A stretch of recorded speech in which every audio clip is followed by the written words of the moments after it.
Hey guys, Danny Johnson here, and if you saw my other videos, I got the X-Pipe for the GT, so this is a Catless X-Pipe from BBK. Really simple kit. I really like the sections that it's installed in because, as you'll see later, I had to fix an exhaust leak and I didn't have to take the whole thing off for that again. It comes off in pieces, which is nice. So anyway, was really happy to get that delivered relatively quickly and threw it on the car. And I was interested to see what the car would sound like with stock mufflers and a Catless X-Pipe. I had remembered hearing one when I was a lot younger, and it was from outside the car. You know, I was following it around and I looked under to see what it was, and it was just an off-road mid-pipe with stock mufflers. So I went ahead and installed the Catless mid-pipe here, the X-Pipe, and here's what it sounds like.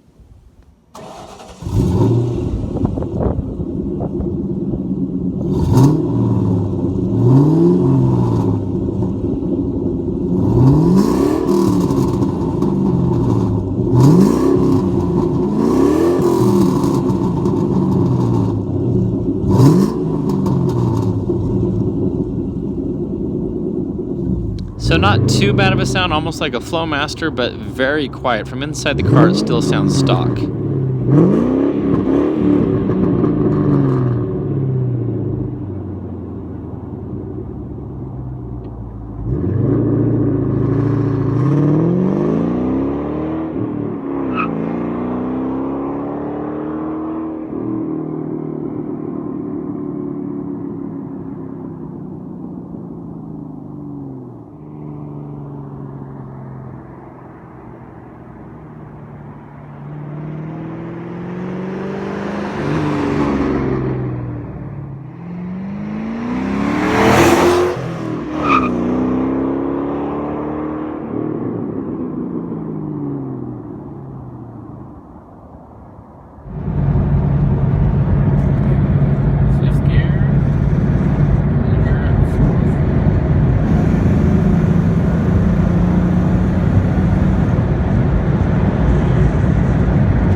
So I did still have a slight exhaust leak. I thought it was where the manifold connects, but it really, I don't know, afterwards it's still there. It might just be a little farther back here. But it's nice, as you see here, you can just take out one section at a time if you need to.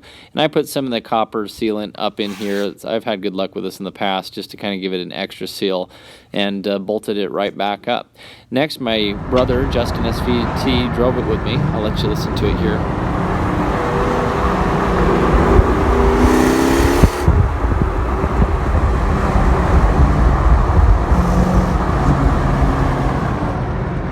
But we had a plan in the first place anyway, and that involves taking some Borla Stinger mufflers off of an IRS kit. So this was kind of a makeshift kit that he had, and he bought the actual Borla Stingers kit.